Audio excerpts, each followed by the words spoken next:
Olá, turma do quinto ano B. Vamos aqui à correção da nossa atividade 6, do dia 25 de setembro de 2020, que está aí no caderno 1 do material Acerta Brasil Super IDEB, da editora Aprender. Então, vamos aqui, né? Ele inicia, como sempre, com um questionamento.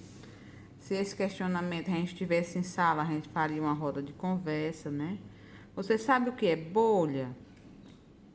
Em que situações cotidianas já viu uma bolha? Converse com a turma sobre esse assunto. Então, o aluno aqui poderia dizer que sim, que já viu bolha de sabão, que é mais semelhante ao seu cotidiano, né? Bolhas de água, bolha de ar e etc. Aí aqui ele traz algumas imagens, ó. A água fervente no povo faz bolha. Quando você remexe na água normal, mesmo em baixa temperatura, faz bolhas. Uma criança fazendo bolha de sabão, né? Aqui provavelmente jogaram algum líquido, parece açúcar, dentro da água e também formou-se essa bolha. Então vamos aqui. Ele diz, escreva uma definição de bolha. Gente, onde é que a gente encontra a definição das palavras? No dicionário, né? Então eu fui no dicionário, procurei a definição de bolha, achei duas. Primeiro ele traz lá explicando que bolha é um substantivo feminino.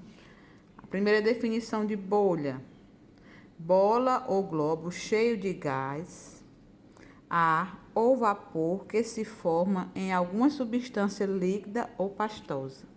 Essa foi a primeira definição. A segunda, erupção cutânea globosa, cheia de serosidade, líquido, pus ou sangue, causada por inflamação, queimadura, atrito e etc. Então, gente, você poderia ter colocado aí essas duas definições.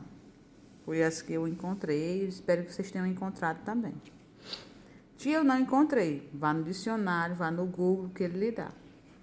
Compartilhe com os colegas sua definição e escuta a definição apresentada por eles. Todos definiram do mesmo modo? Provavelmente não, né? Por quê? Alguém pode ter pesquisado em dicionário diferente. Alguém pode ter respondido com o seu conhecimento de mundo. Então, é possível que as respostas tenham ficado aí um pouco diferentes. Vamos aqui à questão. Olha, pessoal, nós já sabemos que dependendo do contexto, uma mesma palavra pode ter vários significados, não é verdade? Aqui ele trouxe dois textos, provavelmente vai comparar ou fazer o que tem somente em um, o que tem somente em outro. A gente percebe só pela estrutura aqui que o texto 1 trata-se de um poema. Só pela estrutura também a gente percebe que o texto 2 é uma receita, né? Tipo receita culinária, só que nesse caso aqui não é culinária porque não é comestível, mas é uma receita instrucional, está ensinando alguém a fazer algo, né? Então vamos aqui à leitura. Bolhas, de Cecília Meirelles. Olha a bolha d'água no galho, olha o orvalho, olha a bolha de vinho na rolha, olha a bolha. Olha a bolha na mão que trabalha, olha a bolha de sabão na ponta da palha, brilha, espelha e se espalha. Olha a bolha que molha a mão do menino, a bola da chuva na calha.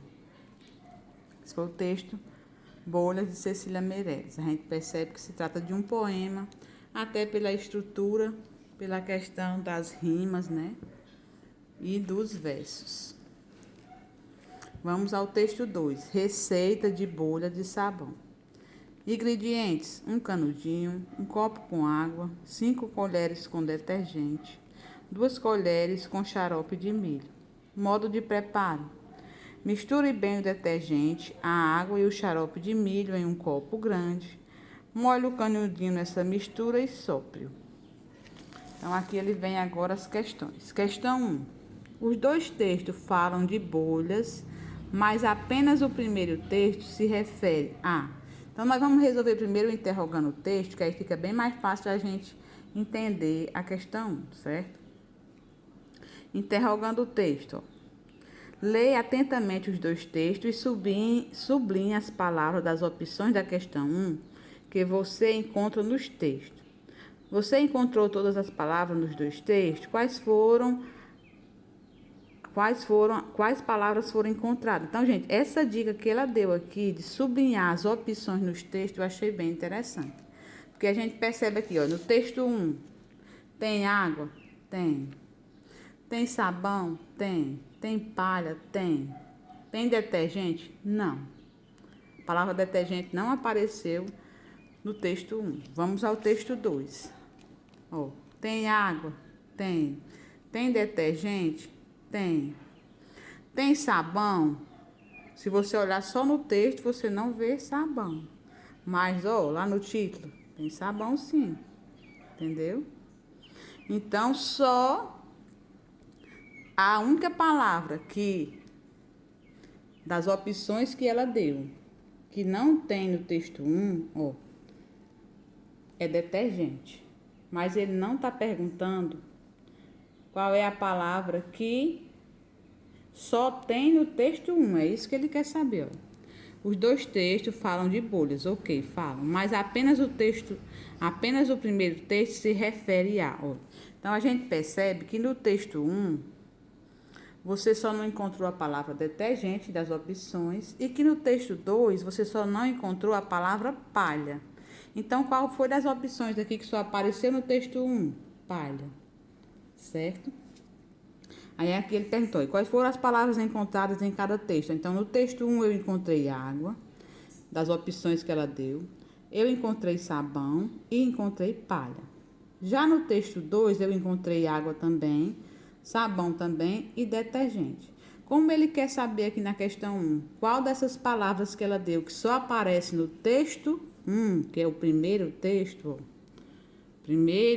então é no texto 1, né? Então, a palavra que só apareceu no texto 1 foi palha. Se ele tivesse perguntado qual palavra só apareceu no texto 2, você diria que era detergente. Por isso que é interessante essa investigaçãozinha que ele sugeriu. Isso aqui, gente, é ensinando você a como proceder em uma prova, certo? Você vai procurando as opções nos dois textos. Aí, qual delas você encontrou só em um ou só em outro? Ele está se referindo na pergunta a qual dos textos, entendeu?